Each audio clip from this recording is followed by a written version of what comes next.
Assalamualaikum warahmatullahi wabarakatuh. Saya Valen Putri Kinanti Yakob, NIM 2020-53-195, Prodi Sistem Informasi, Fakultas Teknik Universitas Muria Kudus. Saya akan menjelaskan tentang analisis dan pencatatan transaksi bisnis.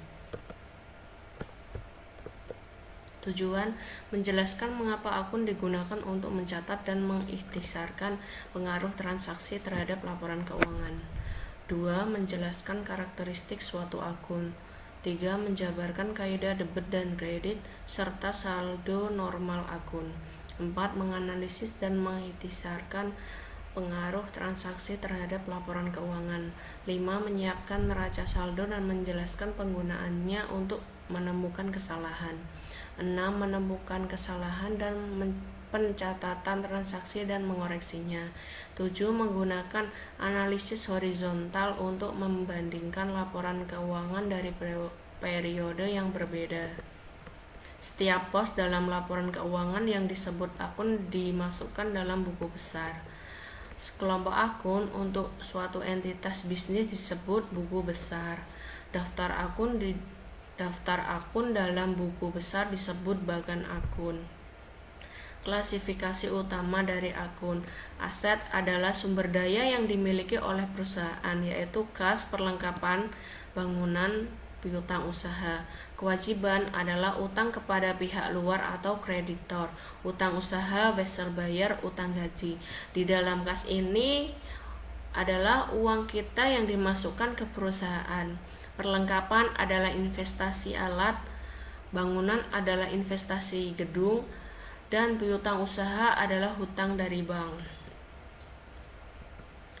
Ekuitas pemilik adalah hak pemilik atas aset perusahaan, contohnya modal kris card, penarikan kris card. Pendapatan adalah kenaikan ekuitas pemilik sebagai hasil dari menjual jasa atau produk, yaitu pendapatan jasa, pendapatan komisi. Beban adalah penggunaan aset atau jasa untuk menghasilkan pendapatan, yaitu beban sewa, beban gaji, dan beban utilitas.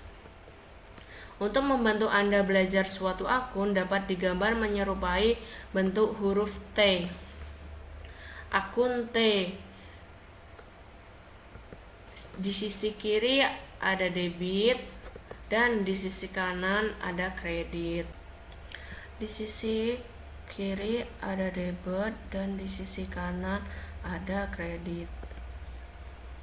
Penyeimbangan akun T. Kas. Pertama, jumlahkan sisi debit. Jadi ini penjumlahan dari sisi debit. Kemudian jumlahkan dari sisi kredit, dan ini jumlah dari sisi kredit. Dan kurangkan total kredit dari total debit untuk mendapatkan saldo akun. Jadi saldo kredit dan saldo debit ini dikurangkan dan menghasilkan ini. Ini adalah keuntungan dari penjumlahan dari debit dan kredit. Transaksi dan akun neraca. Pada tanggal 1 November, Chris Card menyetorkan $25.000 ke rekening bank atas nama Net Solution. Ini adalah bagan jurnal. Bagan jurnal terdiri dari tanggal, keterangan, sisi kiri ada debit dan sisi kanan ada kredit.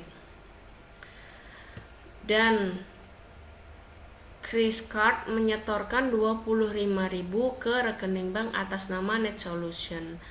Kas debit $25.000 dan modal Chris Card menginvestasikan kas di Net Solution ada $25.000.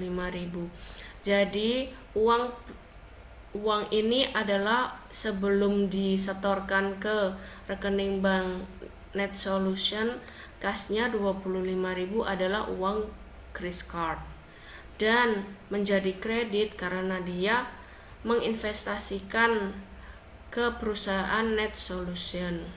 Next. Dampak jurnal ini di buku besar. Pada tanggal 1 November, Chris Card menyetorkan $25.000 ke rekening bank atas nama NetSolution.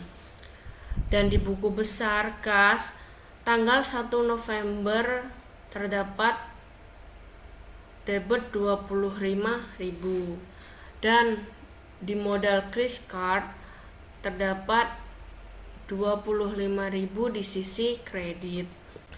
Pada tanggal 5 November, NetSolution memberi tanah senilai $20.000 secara tunai. Tanah didebit $25.000 dan kas membeli tanah untuk mendirikan bangunan di sisi kredit $20.000. Pada tanggal 5 November, NetSolution membeli tanah senilai $20.000 secara tunai.